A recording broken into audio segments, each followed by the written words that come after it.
नमस्कार। चलिए आज बात करते हैं एक ऐसे शो की जिसने ना इंडियन टीवी के सारे नियम ही तोड़ दिए थे। जरा सोचिए, वो टाइम जब हर चैनल पर बस सास बहू वाले ड्रामे छाए हुए थे, ठीक उसी वक्त एक शो आता है जो सबसे हटके, मतलब बिल्कुल ही अलग था।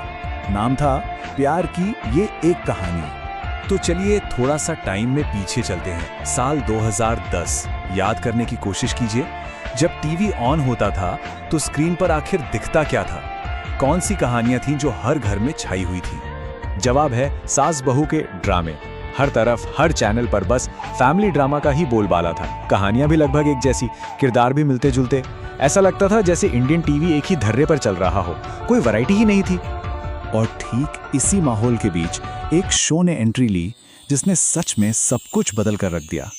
ये शो इंडियन टेलीविजन के लिए एक ताज़ी हवा के झोंके की तरह था। तो आखिर ऐसा क्या था जो इस शो को इतना अलग बनाता था? सबसे पहली बात, एक बिल्कुल नए तरह की कहानी। इस शो ने इंडियन ऑडियंस को एक ऐसे जॉनर से मिलवाया जो उन्होंने पहले कभी देखा ही नहीं था। एक डार्क, पैशनेट और सुपरनैचुरल लव स्टोरी। ये कोई छोटी मोटी बात नहीं थी। इतने बड़े स्केल पर टीवी पर ऐसा कुछ पहले कभी नहीं आया था। देखिए, ये शो हॉलीवुड की मशहूर ट्वाइलाइट सागा और द वैम्पायर डायरीज से इंस्पायर्ड तो था, पर यह सिर्फ एक कॉपी नहीं था। इसने उस फैंटेसी और रोमांस की भूख को पूरा किया जो उस वक्त के यंग ऑडियंस को चाहिए थी। वो ऑडियंस जो सास बहू की दुनिया से बोर हो चुकी थी और कुछ नया, कुछ एक्साइटिंग देखना चाहती थी। और दूसरी वजह थी वो लड़की और वो वैम्पायर। तो चलिए मिलते हैं उन दो किरदारों से जो इस कहानी का दिल और धड़कन थे, जिनकी वजह से ये कहानी इतनी स्पेशल बनी। कहानी की हीरोइन थी पिया डोबरियाल, एक अनाथालय में पली बढ़ी बहुत ही प्यारी और सीधी साधी लड़की। और हीरो था अभय रायचंद, एक बेहद रहस्यमयी, थोड़ा कोल्ड और रूड लड़का, लेकिन उसकी पर्सनैलिटी में एक ऐसा चार्म था जिसे कोई भी इग्नोर नहीं कर सकता था। कहानी शुरू होती है देहरादून के माउंट कॉलेज से। यहाँ पिया की दोस्ती होती है मिशा से, और कबीर नाम का एक पॉपुलर लड़का उसे पसंद करने लगता है। लेकिन कबीर की एक्स गर्लफ्रेंड तनुश्री पिया से जलने लगती है और उसे परेशान करती है। और इन सब के बीच अभय, जो बाहर से तो पिया से बहुत रूड बिहेव करता है, पर हर मुश्किल में, हर मुसीबत में वही उसे बचाने के लिए पहुंच जाता है। अब आता है तीसरा पॉइंट, राज और हमशक्ल। यहीं से कहानी एक बहुत ही गहरा और मिस्टीरियस मोड़ लेती है, जहां अतीत के दबे हुए राज एक एक करके सामने आने लगते हैं। एक दिन पिया को अभय के वॉलेट में मैथिली नाम की एक लड़की की तस्वीर मिलती है, और वो ये देखकर हैरान रह जाती है क्योंकि मैथिली हूबहू उसकी तरह दिखती थी, बिल्कुल हमशक्ल। यही वो मोमेंट था जहां से सारे राज खुलने की शुरुआत हुई।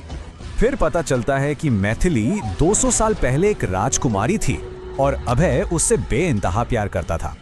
जब पिया अभय का पीछा करते करते पंधेर कैसल पहुंचती है तो उसे पता चलता है कि मैथिली की तो मौत हो चुकी है।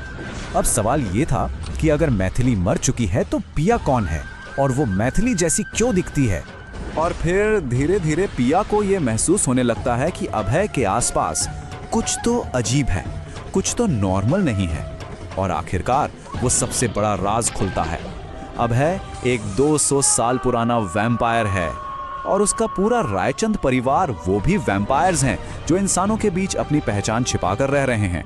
चौथा पॉइंट, एक बढ़ती हुई जंग। अब ये कहानी सिर्फ एक लव स्टोरी नहीं रह जाती।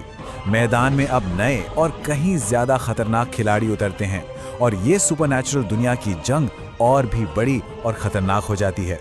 कहानी में एंट्री होती है अभय के बड़े भाई सिद्धार्थ की। वो भी मैथिली से प्यार करता था और अब वो पिया को हासिल करना चाहता है। फिर आता है सबसे बड़ा ट्विस्ट, मैथिली मरी नहीं थी, बल्कि सिद्धार्थ ने उसे भी वैम्पायर बना दिया था। और जैसे इतना काफी नहीं था, अब इस जंग में वेयरवुल्व्स भी कूद पड़ते हैं जो रायचंद परिवार से अपना पुराना बदला लेना चाहते थे। अब पिया को सिद्धार्थ से बचाने के लिए अभय उसे काट लेता है, लेकिन यहाँ एक और ट्विस्ट था। किसी को वैम्पायर बनाने की प्रक्रिया पूरी होने के लिए उसे 2 पूर्णिमा की रातों में काटना जरूरी था। इसका मतलब था कि अब पिया की जान और भी ज्यादा बड़े खतरे में थी। तो अब ये पूरी लड़ाई 2 गुटों में बढ़ चुकी थी। एक तरफ थे वैम्पायर्स जिनका मकसद था अपने राज को बचाए रखना और साथ ही पिया की जान बचाना, और दूसरी तरफ थे वेयरवुल्व्स जो रायचंद परिवार से अपना पुराना बदला चुकता करना चाहते थे। और इस पूरी लड़ाई के बीच में पिया की जिंदगी दांव पर लगी थी। और फिर मैथिली से पिया को बचाने के लिए ना अभय एक ऐसा फैसला लेता है जो सच में दिल तोड़ देता है। वो मैथिली के साथ एक डील करता है और उस डील के तहत वो पिया की सारी यादें मिटा देता है। सिर्फ इतना ही नहीं, वो खुद को पूरे 1 साल के लिए बर्फ में जमा देता है, बस इसलिए ताकि पिया एक सेफ नॉर्मल जिंदगी जी सके। और अब 5वां और आखिरी हिस्सा, एक इंसानी जिंदगी। कहानी अब अपने क्लाइमैक्स पर पहुंचती है, जहां आखिरी जंग लड़ी जानी है और ये तय होना है कि इस अनोखी प्रेम कहानी का आखिर अंजाम क्या होगा। 1 साल बाद पिया किसी तरह अभय को आजाद तो कर देती है, लेकिन अभय के सामने अब जिंदगी का सबसे बड़ा सवाल खड़ा था। क्या वो रहस्यों से भरी हमेशा की जिंदगी चुनेगा या फिर पिया के साथ प्यार से भरी एक नॉर्मल इंसानी जिंदगी? आखिरकार पिया और अलीना नाम की एक विच मिलकर एक ऐसा पोषण ढूंढ निकालते हैं जो एक वैम्पायर को वापस इंसान बना सकता है। अभय और पिया एक साथ मिलकर अपने सारे दुश्मनों मैथिली, सिद्धार्थ और वेयरवुल्फ्स सबको हराते हैं। इस लड़ाई में पिया के पिता अर्नब भी उनकी मदद करते हैं, जो खुद भी एक वैम्पायर बन चुके थे। और आखिर में अभय वो पोषण पीकर इंसान बन जाता है। और इस तरह अमरता पर प्यार की जीत हुई। अभय और पिया ने हमेशा साथ रहने के लिए एक आम इंसानी जिंदगी को चुना। उन्होंने शादी कर ली और उनकी इस एक्स्ट्रा ऑर्डिनरी लव स्टोरी को एक बहुत ही खूबसूरत अंजाम मिला। प्यार की ये कहानी सिर्फ एक शो नहीं था, ये इस बात का सबूत था कि इंडियन ऑडियंस हमेशा कुछ नया, कुछ अलग देखने के लिए तैयार रहती है।